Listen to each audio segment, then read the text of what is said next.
S360. Sri membawa beberapa mangkok dan piring kotor dari base camp di atas troli. Dia mendorong troli seraya menonton channel YouTube horor kesukaannya. Sri merasa tegang sendirian. Saat itulah dia terantuk Fernando yang sedang tidur pulas tak jauh dari kolam renang. Fernando tentu saja kaget. Dia bangkit dengan tangkas dan menggonggong dengan keras. Kakinya mendorong troli. Sri kaget. Troli ambruk dan isinya berhamburan. "Aduh, Nando, hampura!" pekik Sri. Nando seolah mengerti, dia diam lalu menggeloso kembali melanjutkan tidurnya. Tinggal Sri yang menghela napas pasrah harus membereskan banyak piring pecah. Untung saja area pecahan tidak di atas rerumputan. "Perlu bantuan?" tanya seseorang dengan suara berat dan dalam. Sri yang sedang memunguti pecahan piring di tanah mendungak. "Alamak, Sahayeu? Silau, man!" Sri terkesiap melihat senyum lelaki parubaya yang tampak tenang dengan senyum kebapakan. Lelaki yang menawarkan bantuan pada Sri memakai seragam satpam. Satpam tetangga sebelah mana ini kesasar di mari? Batin Sri. Karena Sri hanya bengong dengan mulut terbuka lebar dan kedua mata membola sempurna, satpam yang menegur Sri segera membantu Sri memunguti pecahan piring. Tapi lalu dia mencari sapu dan pengki di area belakang rumah Sean. "Pakai ini saja biar cepat," usul lelaki itu. Sri baru tersadar dia pun ikut bergerak mengumpulkan barang lainnya yang bukan berbahan pecah belah. "Oh!" Sri meringis, tak sengaja dia menginjak pecahan gelas yang lumayan besar. Darah seketika menetes di kaki Sri. Lelaki itu melempar sapu lidi dan pengki. Dia menggendong Sri menuju lazy car di tepi kolam renang. Sri memekik tertahan dengan ketangkasan lelaki itu menggendongnya. Duileh berasa kayak di FTV, digendong pria karena terluka. Pria tak dikenal pula. Nanti judulnya ditolong satpam nyasar karena kecugak beling. Sri mengikik dalam hati. Satpam itu hati-hati mengeluarkan pecahan kaca yang menancap di kaki Sri lalu tanpa ragu membalut kaki Sri dengan sapu tangan yang dia keluarkan dari saku seragamnya. Sri tentu saja semakin terpesona. Ya Allah, berasa beneran lagi syuting FTV. Saya oleng, pemirsa. Sri terus saja menatap wajah satpam itu dan tak peduli lagi dengan rasa perih di kakinya. "Tunggu sebentar, ya," ujar satpam tersebut. Sri mengangguk bagai dihipnotis. Dia merebahkan dirinya dengan nyaman di lazy car. Memejam dan meyakinkan dirinya bahwa jika saat itu dia sedang bermimpi syuting sinetron, Sri tak ingin terbangun dulu. Sri menunggui lelaki tersebut. Tak berselang lama lelaki itu muncul lagi. Dia membawa kotak P3K entah dari mana. Sapu tangan kembali dibuka. Satpam itu mengurusi luka kaki Sri dengan hati-hati dan penuh perhatian. "Nah, sudah selesai. Duduk saja di sini.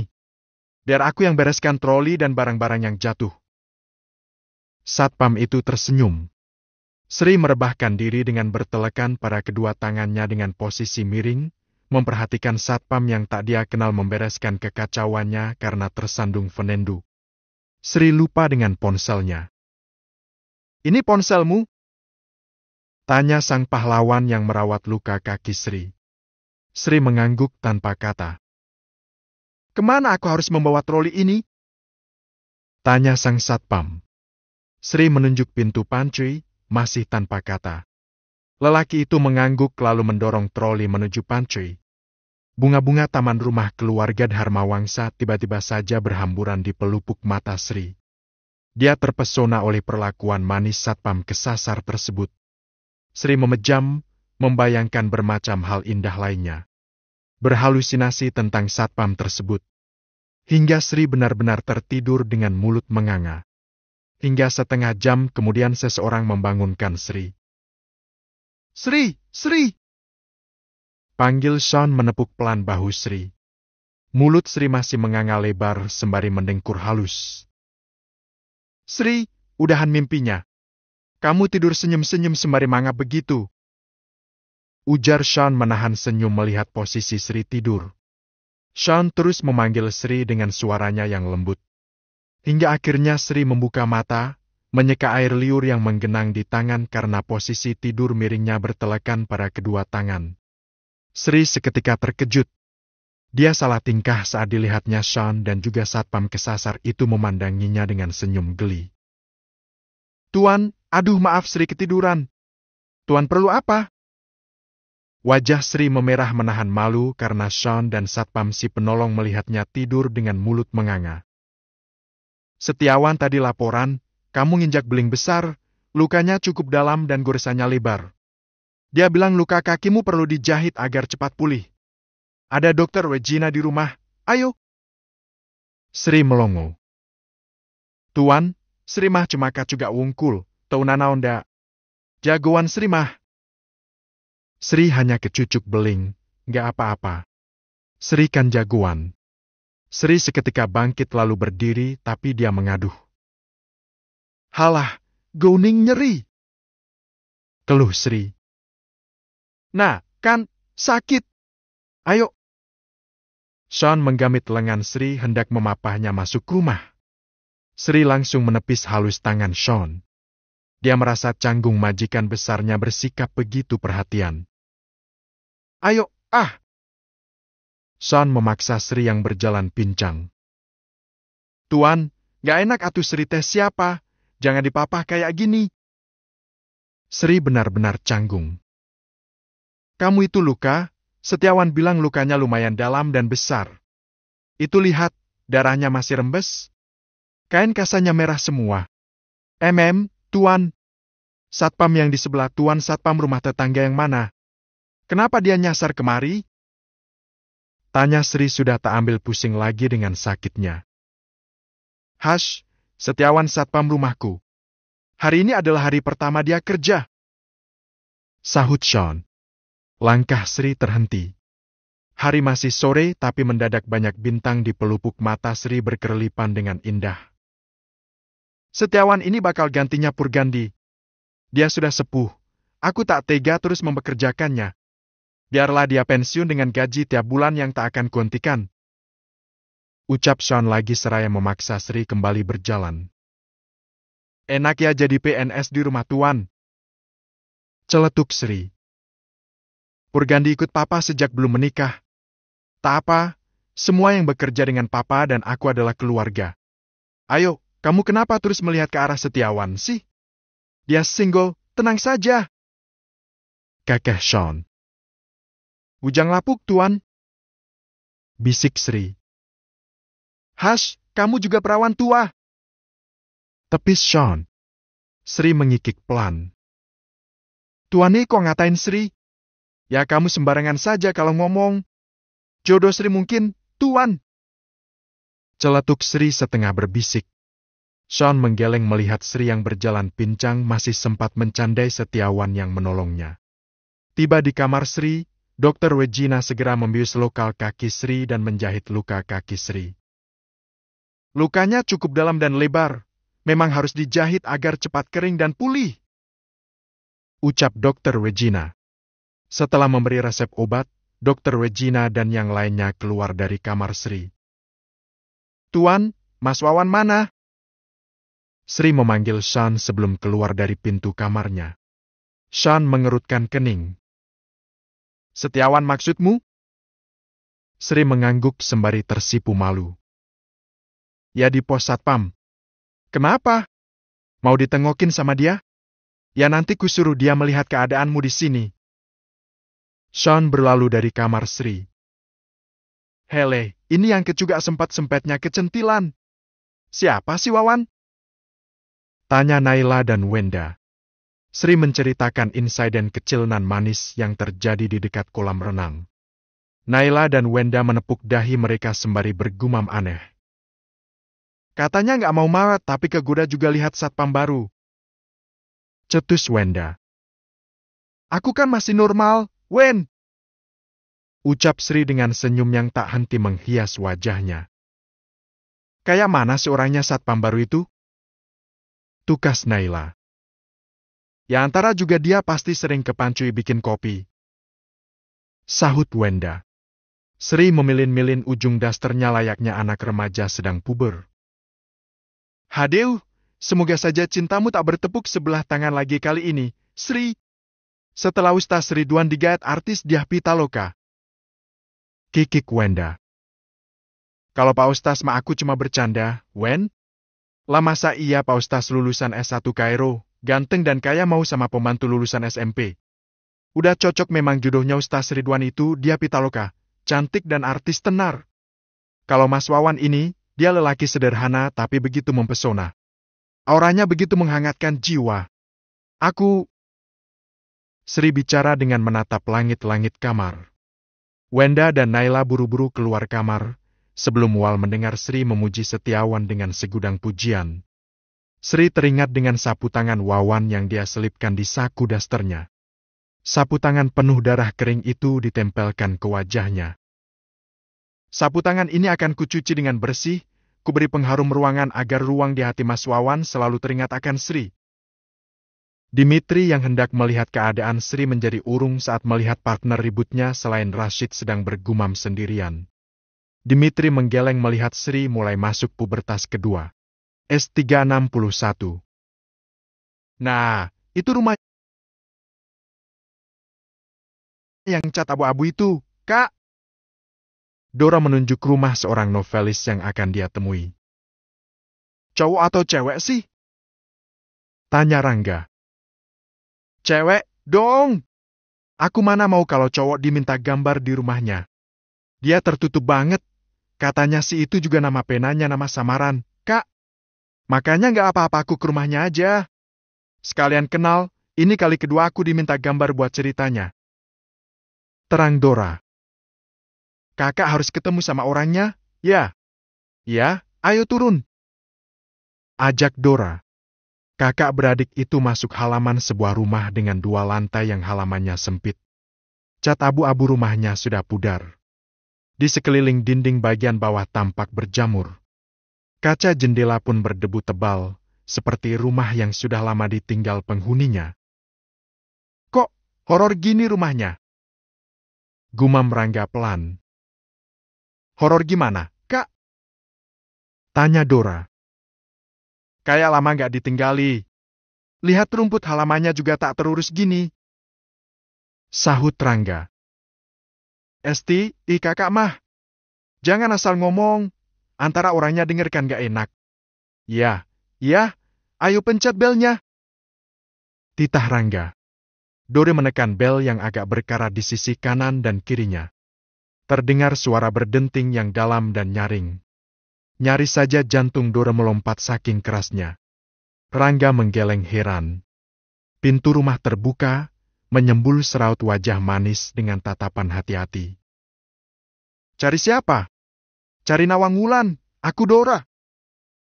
Ucap Dora. Di Dora Isadora? Tanya gadis tersebut. Dora mengangguk. Oh, masuklah. Aku Nawang. Nawang melebarkan pintu, mempersilahkan Dora dan Rangga masuk. Di dalam rumah terlihat sedikit berbeda dengan tampak luar rumah yang terkesan kumuh. Ruang tamu sederhana yang bersih, tirai-tirai kaca jendela berwarna cerah dengan motif bunga segar. Furniture pun tampak bersih dan tidak berdebu. Semua tertata rapi. Duduklah. Ucap Nawang sembari menaikkan kacamatanya. Mau minum apa? Kak Nawang tinggal sama siapa? Dora balik bertanya. Dengan kakakku.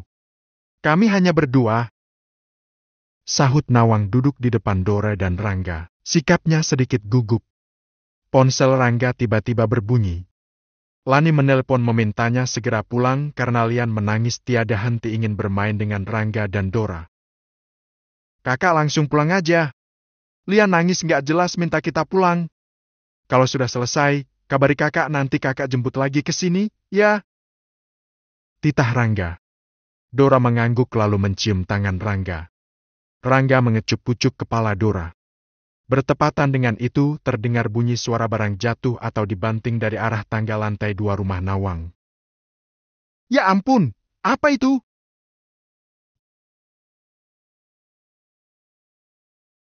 Dora mengusap dada kaget. Itu pasti kucing aku, jawab Nawang gugup.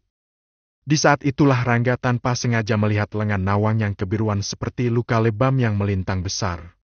Mengetahui Rangga melihat luka lebam tangannya, Nawang segera menarik lengan bajunya untuk menutupi luka lebamnya. Oke, aku pamit, ya. Permisi. Rangga cepat berpamitan meski dia sedikit heran dengan luka lebam di tangan Nawang. Setelah Rangga pergi, Nawang kembali mengunci pintu dan membuat minuman untuk Dora dengan tergesa-gesa. Kak, ini masih siang. Kenapa jendelanya nggak dibuka? Tirai juga kenapa ditutup? Tanya Dora. Aku sedikit alergi dengan cahaya matahari. Jawab Nawang meletakkan minuman di depan Dora dengan tangan sedikit gemetar. Kak Nawang sakit, ya? Bibirnya pucat amat. Nawang menggeleng.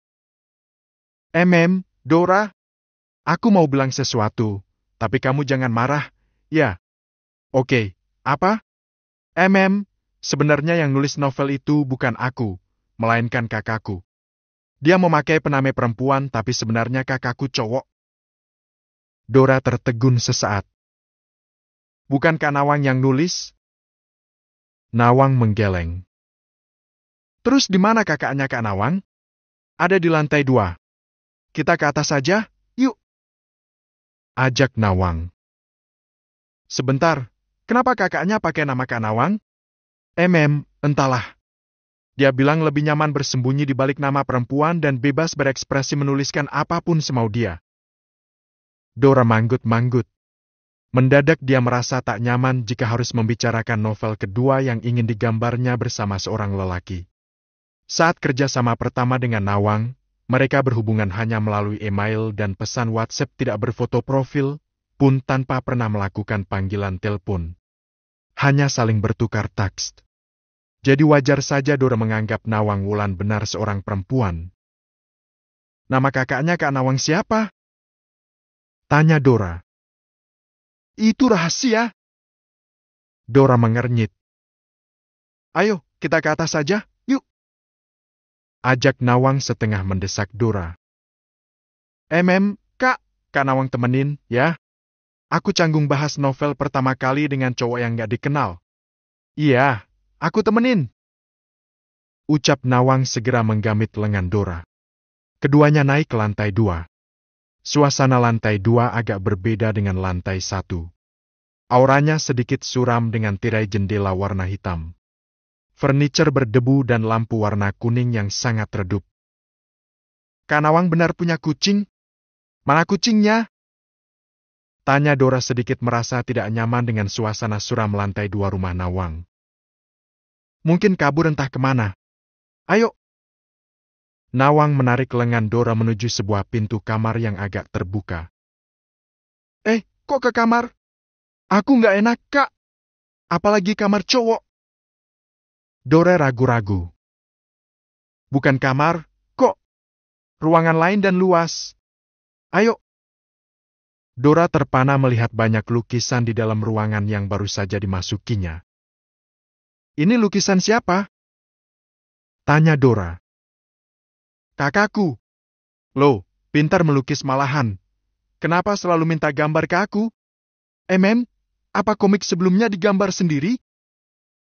Tanya Dora lagi agak bergidik dengan lukisan-lukisan gadis dengan posisi tidak jelas yang dilihatnya.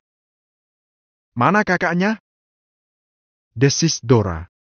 Nawang menunjuk siluet seorang lelaki dengan pakaian serba hitam dan tudung kepala yang membelakangi Dora juga Nawang. Dimas yang menunggu gendis les menari saat itu sibuk mencari nama Nawang Wulan di pencarian Google. Dimas tahu jika hari ini Dora akan ke rumah Nawang. Novelis sekaligus komikus ternama di salah beberapa platform novel digital. Dimas mempelajari novel dan komik karya Nawang Wulan. Bukan kisah romantis melainkan kisah manis berbalut misteri dan seringkali bergenre psikopat. Dimas mengerutkan kening. Penamanya perempuan tapi gaya menulisnya seperti seorang lelaki. Dimas memang membaca beberapa judul karya Nawang Wulan yang kerap diceritakan Dora. Dimas juga mengingat di daerah mana Dora akan menemui Nawang. Saat Gendis break latihan, Dimas menanyai Gendis apa ada salah satu temannya yang tinggal dekat dengan area Nawang Wulan tinggal. Kalau nggak salah Olive sama Raihan tinggal di sana, di jalan yang sama. Coba aja tanya mereka. Jawab Gendis. Dimas mencoba menelpon Raihan, teman lain kelas yang tinggal di jalan dan alamat yang sama dengan tempat tinggal Nawang Wulan. Nawang Wulan? Gumam Raihan di seberang telepon. Kenapa kamu nanyain dia? Kamu kenal, Han? Tanya Dimas. Tetanggaku tapi sedikit aneh. Dia jarang banget keluar rumah. Rumahnya juga kumuh karena nyaris nggak pernah dirawat. Dia tinggal sama kakaknya. Cuma kakaknya jarang banget keluar rumah. Atau mungkin keluar tapi aku nggak pernah lihat. Kenapa emang? Dimas mengernyit mendengar penjelasan Raihan. Nawang itu seusia kita, bukan? Enggak, seusia Kak Rangga. Sesudah lulus SMA dia nggak kuliah, nggak kerja juga. Nggak tahu deh mungkin kakaknya kerja atau gimana. Mereka itu baru 5 tahun tinggal di sini. Cuma Nawang sama kakaknya aja waktu dulu pindah. Tetangga juga suka pada aneh lihat rumahnya, kayak rumah kosong. Malah kalau malam sering gelap, lampu depan rumahnya aja selalu mati. Tutur Raihan. Kamu tahu nggak kalau Nawang Wulan itu seorang penulis? Tanya Dimas. Enggak, tuh. Jawab Raihan. Dimas mendesah. Entah kenapa dia merasa tak enak hati setelah mendengar jawaban Raihan. Dimas mengakhiri teleponnya dengan Raihan lalu menelpon Rangga. Halo, Kak Rangga. Kak, Dora ada di rumah, kan? Enggak, tadi kakak nganterin Dore ke rumah novelis Nawang Wulan. Kenapa, Dim? Dimas menceritakan rasa tak enak hatinya tentang novel-novel Nawang Wulan serta penjelasan dari Raihan. Rangga termenung sesaat sembari mendengar penuturan Dimas. Dia juga tadi memang agak merasa sedikit tidak nyaman melihat kondisi rumah Nawang, terlebih melihat luka lebam lebar di lengan Nawang. Setelah Dimas mengakhiri panggilan, Rangga mengecek lokasi keberadaan Dora. Kalian ingat kisah Sean yang meletakkan lokasi pelacak di Gelang Lani? Sean pun melakukan hal yang sama pada semua jam tangan anaknya bahkan Dimas. Secara berkala Sean selalu memeriksa lokasi keberadaan anak-anaknya. Rangga melihat lokasi Dora masih di area rumah Nawang. Tapi perasaannya semakin tak enak setelah dia diminta Dimas melihat sekilas novel-novel Nawang Wulan. Saat itu juga dia melesat kembali menuju kapot hendak menuju rumah Nawang. Perasaannya tak keruan, dia merasa bersalah meninggalkan Dore di tempat baru sendirian. Dore sayang, semoga kamu baik-baik saja, ya? Gumam Rangga dengan perasaan cemas luar biasa. S362. Dora berdiri di sebelah Nawang. Kenapa lelaki itu masih saja berdiri membelakanginya? Selamat datang, Isadora. Senang akhirnya kita bisa bertemu. Lelaki itu bersuara pelan. Lalu lelaki itu berbalik. Dia tersenyum pada Dora. Dora sedikit memicing karena wajah kakak Nawang agak tertutup penutup kepala hoodie yang dikenakannya dan mengenakan masker wajah warna hitam. Namaku Argon, kau pasti sudah tahu dari Nawang selama ini kamu bekerja sama denganku, bukan dengan Nawang. Dora mengangguk. Entah kenapa perasaan tak enak semakin menelikung hati. Silakan duduk. Argon menunjuk meja kursi di dekat lukisan wanita dengan bentuk kaki dan tangan yang aneh. Nawang menuntun Dora duduk di kursi yang ditunjuk Argon. Dora menurut meski setengah enggan. Benarkah kali ini dia akan bekerja sama dengan Argon? Kenapa auranya terasa begitu mencekam? Ruangan itu terasa pengap dan suram. Tanpa sepengetahuan Dora, Argon memberi isyarat pada Nawang untuk keluar dari ruangan. Nawang tampak ragu tapi lalu Argon melotot padanya. Nawang segera patuh. Dora, aku buatkan minuman dingin dan camilan untukmu, ya? Nawang berbasa basi. Dora mengangguk kaku. Dia tidak ingin ditinggal di ruangan itu berdua saja dengan Argon. Tapi Dora pikir Nawang hanya akan mengambilkan makanan dan minuman untuknya dan kembali ke kamar. Dora mencoba bersikap rileks, tapi tanpa sepengetahuannya, Argon mengunci pintu dengan cepat dan tanpa suara. "Semua lukisan ini apa kamu yang melukisnya?" tanya Dora mencoba mencairkan suasana. "Ya, aku yang melukisnya. Coba kau geser lukisan wanita yang sedang menggigit duri mawar di sebelahmu." Tita Argon. Dora menurut apa kata Argon dan dia terpaku. "Bagaimana? Apa mirip denganmu?" Argon bersandar di dinding sembari bersidekap. Dora melihat lukisan dirinya dan sangat mirip. Bagaimana kau tahu wajahku, sementara kita baru bertemu?" tanya Dora. Argon terkekeh pelan. "Kamu bersekolah di SMU yang berada di bawah naungan Yayasan Bumi Ayu, bukan? Raihan dan Alaf adalah temanmu? Kedua orang itu tetanggaku, keduanya tinggal tak jauh dari sini," tutur Argon. Namun Dora tetap saja heran, dia belum pernah bermain ke rumah Alaf dan Raihan. Dora tidak akrab dengan keduanya. Jadi dari mana Argon tahu wajahnya? Kau bisa menggambar. Kenapa tak buat karya sendiri dengan gambar sendiri?" tanya Dora lagi. "Dulu ya, tapi sejak melihatmu melukis di taman sekolah sendirian, aku tertarik dengan sketsa gambar yang kamu buat." "Taman sekolah? Apa ada hari di mana aku melewatkanmu datang ke sekolahku?" tanya Dora lagi. "Dan ada keperluan apa kau datang ke sekolah?" Ya. Tapi kamu tak menyadarinya. Kamu terlalu asyik menggambar hingga tidak menggubris kehadiranku di belakangmu saat itu. Padahal cukup lama aku melihatmu menggambar," sahut Argon. Dora mengerutkan kening. Apa Nawang pernah sekolah di sekolahnya dulu? "Jangan memikirkan hal lain. Mari kita bahas kerja sama kita saja." Argon menutup tirai jendela yang terbuka setengahnya. "Kenapa siang hari harus ditutup? Ruangan ini tampak suram dan sedikit membuatku tidak nyaman," ucap Dora mengungkapkan rasa tak enak hatinya. "Kenapa nggak dilepas masker dan hodienya? Kamu bisa lihat aku sementara aku nggak bisa lihat wajahmu," imbuh Dora.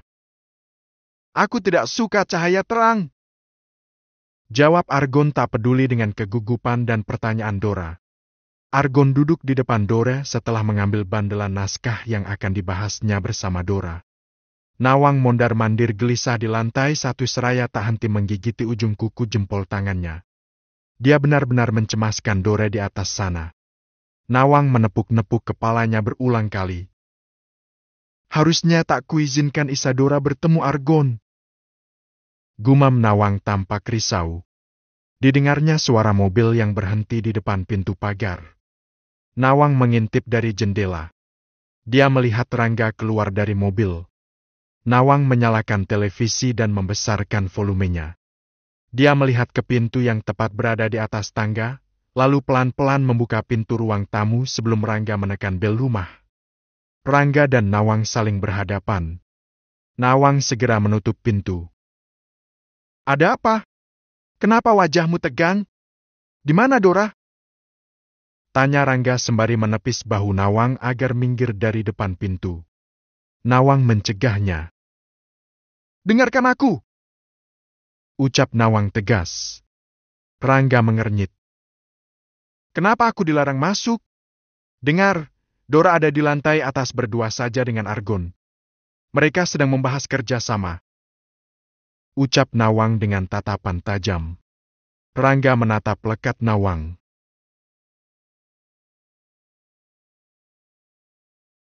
"Kenapa tatapanmu seperti itu? Apa ada yang tidak beres dengan adikku? Aku akan membuat Dora keluar dengan sendirinya. Percayalah," ucap Nawang sedikit gemetar. "Hei, ada apa di lantai 2 sana? Aku tak bisa menunggu sampai adikku keluar dengan sendirinya. Minggir!" Rangga meraih pegangan pintu. Namun Nawang mencekal tangan Rangga. "Kau tidak kenal Argon. Percuma kau masuk dengan berteriak atau mendobrak pintu. Dia kebal dan mahir berkelahi.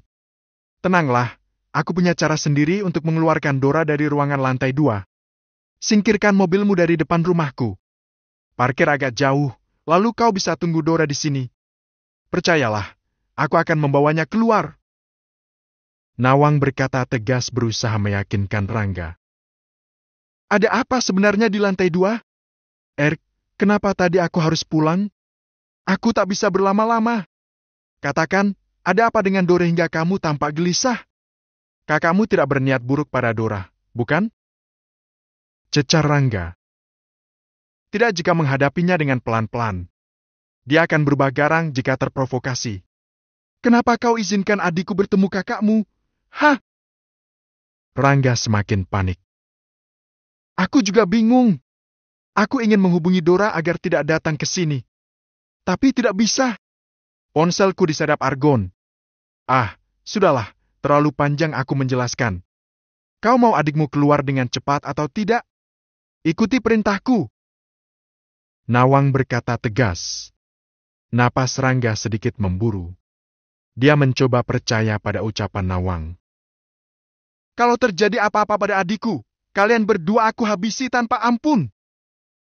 Rangga mengepal dan mengancam meski akhirnya mengalah. Nawang kembali ke dalam. Dia segera membuat suguhan untuk Dora. Lalu Nawang mengambil satu pembalut di kamarnya. Nawang cepat menaiki tangga dan mengetuk pintu. Lama sekali pintu dibuka dari dalam. Tapi Nawang tidak putus asa, dia terus saja mengetuk pintu. Akhirnya pintu terbuka. Masuk! Tita Argon dingin. Nawang membawa nampan suguhan dan menghampiri Dora. Dora, aku sudah belikan pembalut untukmu. Ucap Nawang dengan memberi koda pada Dora. Dora masih belum mengerti kenapa Nawang menawarkan pembalut. Siapa yang sedang datang bulan? Kau bilang apa barusan? Argon berkata tajam pada Nawang dari ambang pintu. Nawang mencoba bersikap biasa. Dora ternyata sedang datang bulan dan dia tidak membawa pembalut jadi kubelikan. Sahut Nawang. Aku tidak. Dora masih belum peka. Kau bilang haidmu sedang banyak-banyaknya. Potong Nawang cepat dengan memberi kode beberapa kali menggunakan matanya. Dora baru sadar dengan kode yang diberikan Nawang. Oh, ya, aku tidak membawa pembalut. Apa darahku tembus ke rok seragamku? Dora cepat berdiri lalu memutar memperlihatkan bagian belakang rok seragamnya. Belum. Tapi kamu pasti lama menggambar di sini. Lebih baik pakai saja ini untuk berjaga-jaga. Nawang bernapas lega karena Dora mengerti dengan kodenya. Dora menerima pembalut dari Nawang. Terima kasih. Di mana toiletnya? Tanya Dora seraya meraih tas sekolahnya. Tunggu. Kau mau kemana bawa tas sekolahmu? Cegah Argon. Banyak alat pribadi yang harus aku pakai saat memakai ini. Dora mengacungkan pembalut. Argon menghela napas. Dia mendengus ragu tapi akhirnya mengizinkan Dora keluar dari ruangannya karena kamar mandi hanya ada di lantai 1. Kedua gadis itu melangkah dengan langkah biasa dan berusaha tampak akrab karena Argon memperhatikan dari ambang pintu. Itu kamar mandinya? Oh, sebentar aku ambilkan handuk kecil. Ucap Nawang. Letak kamar mandi memang tak jauh dari pintu masuk. Untung saja Argon sudah hilang dari ambang pintu. Cepat pergi dari sini, kakakmu menunggumu di luar. Bisik Nawang seraya membuka pintu rumah dengan pelan. Untung saja Nawang sudah menyalakan televisi dengan volume besar. Dora berhasil keluar dan terkejut karena Rangga berada tepat di depan pintu masuk. Ayo! Ajak Rangga tanpa berbasa-basi lagi. Dia memeluk Dora sesaat lalu menuntunnya berlari dari rumah Nawang menuju mobilnya. Rangga dan Dora berhasil masuk mobil dengan napas lega. Ya Allah! Ya Tuhan! Tegang banget tadi, Kak! Kakaknya Nawang aneh banget seriusan. Dora bergidik mengingat lukisan-lukisan aneh di kamar Argon. Kakak tahu, enggak? Ada lukisan aku di sana. Hah? Kok bisa? Rangga mengernyit. Bukankah kakaknya Nawang baru hari ini bertemu denganmu? Dora menceritakan apa yang diceritakan Argun sebelumnya. Pokoknya sedikit ngeri, Kak. Auranya suram. Dia juga nggak lepas masker. Ya Allah, sayang. Untung saja kakak kembali ke sini. Rangga memeluk Dora erat. Dia bersyukur bisa mengeluarkan Dora dari rumah Nawang. Ayo, kita pulang saja. Rangga melepaskan pelukannya lalu menyalakan mobil. Mobil melaju meninggalkan area rumah Nawang. Kesan pertama kakak melihat rumah itu juga kurang bagus. Auranya suram dan sedikit horor. Ucap Rangga. Bagaimana dengan Kak Nawang, ya? Gumam Dora. Nawang memelankan suara televisi. Dia duduk dengan tenang di depan televisi. 10 menit berlalu. Nawang segera menaiki tangga. Tapi baru setengah tangga, Argun muncul di ambang pintu. Mana Dora? Kenapa lama sekali? Dia barusan saja pulang. Dora bilang perutnya sakit lalu buru-buru pamit pulang. Sahut Nawang mencoba bersikap biasa. Kedua mata Argun melotot. Kurang ajar! Kamu berani menipuku! Argun bergegas turun lalu mendorong tubuh Nawang keras hingga terjerembab ke anak tangga paling bawah. Di mana dia? Argun membuka pintu kamar mandi dan tentu saja kosong. Argun berbalik dengan kilatan amarah di matanya. Dia menarik kerah baju Nawang lalu melempar tubuh kurus Nawang ke arah sofa. Sayang sekali, lemparan Argun malah membuat tubuh Nawang membentur meja berkaca tebal.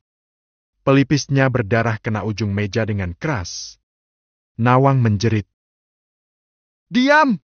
Jangan pernah berteriak atau kuhabisi kamu karena sudah menipuku.